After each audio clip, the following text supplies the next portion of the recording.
ആനക്കാംപൊയിൽ തുരങ്കപാതയ്ക്ക് കേന്ദ്ര പരിസ്ഥിതി മന്ത്രാലയത്തിന്റെ അനുമതി ലഭിച്ചതോടെ പ്രതീക്ഷയർപ്പിച്ചു വയനാട്. പദ്ധതി യാഥാർത്ഥ്യമാകുന്നതോടെ വയനാടിന്റെ യാത്രാ പ്രശ്നത്തിന് പരിഹാരമാകാൻ കഴിയുമെന്നാണ് പ്രതീക്ഷിക്കുന്നത്. നിരന്തരമുള്ള ചുരത്തിലെ ഗതാഗത കുരുക്ക് ഓരോ ദിവസവും രൂക്ഷമായി വരികയാണ്. ചുരം ബദൽ മാർഗങ്ങളൊക്കെ കടലാസിൽ ഒതുങ്ങുമ്പോഴും ഏറ്റവും പ്രതീക്ഷയോടെയാണ് കള്ളാടി ആനക്കാംപൊയിൽ തുരങ്കപാതയെ നോക്കിക്കാണുന്നത്. ഒരുപാട് വർഷത്തെ കാത്തിരിപ്പാണ് യാഥാർത്ഥ്യമാകുന്നത്.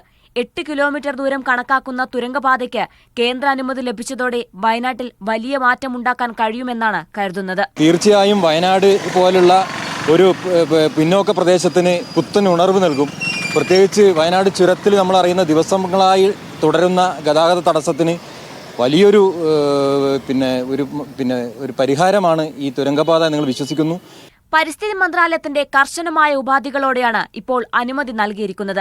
ഇനി എത്രയും പെട്ടെന്ന് തുരങ്കപാത നിർമ്മാണ പ്രവർത്തനങ്ങൾ വേഗത്തിലാക്കണമെന്നാണ് ആവശ്യം.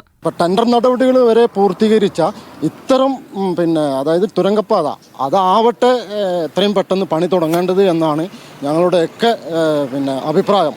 ചുരത്തിൽ കുടുങ്ങിയ ആളുകളുടെ പ്രാർത്ഥന ദൈവം കേട്ടു. അതുപോലെ വയനാട്ടുകാരുടെയും അങ്ങനെ ബുദ്ധിമുട്ടിയ ഒരു സമയത്താണ് ഇത്തരത്തിലുള്ള ഒരു ബദൽപാത അത് അന്തിമ അനുമതി ലഭിക്കുന്നത്. തുരങ്കപാതയ്ക്ക് കേന്ദ്ര അനുമതി ലഭിച്ചതിന് ആഹ്ലാദം പ്രകടിപ്പിച്ചുകൊണ്ട് മേപ്പാടിയിൽ തുരങ്കപാത ആക്ഷൻ കമ്മിറ്റി മധുരം വിതരണം ചെയ്തു. പ്രതീകാത്മകമായി മനുഷ്യ തുരങ്കവും മേപ്പാടിൽ തീർത്തു. അതിവേഗം വികസിക്കുന്ന വയനാടൻ ടൂറിസത്തിനും തുരങ്കപാത യാഥാർത്ഥ്യമാകുന്നതോടെ വലിയ മാറ്റം സൃഷ്ടിക്കാൻ കഴിയും. മീഡിയ 1 വയനാട്.